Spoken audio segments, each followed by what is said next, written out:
Hello viewers, welcome to Home Cooking with me Hema Subramanian. Today's recipe is a very exciting recipe. I'm going to show you how to make instant bread dosa. So let's get started and check out the ingredients. For the batter, I'm adding 4 slices of sandwich bread. Make sure you don't use sweet bread for this recipe. If you like, you can cut into smaller pieces. First I'm going to grind this. To the breadcrumbs, I'm going to add 1/4 cup of besan or gram flour, 1/4 cup of rice flour, 200 grams of curd. Add the required amount of water to get the right consistency. The batter is done. Pour it into a nice bowl.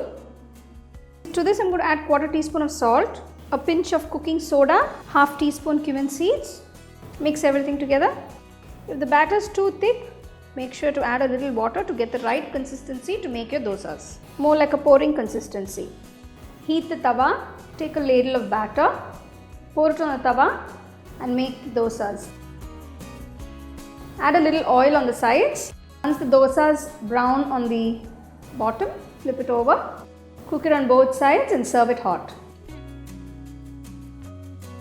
On days where you don't have time to prepare a dosa batter, this is a very good recipe to make instant dosas, and you can have it with some nice chutney and sambar and suppress your dosa cravings. Now the link to the chutney is given in the description, so you can check out that recipe as well. You can get a copy of our first edition of the home cooking book on Amazon and 21 Frames.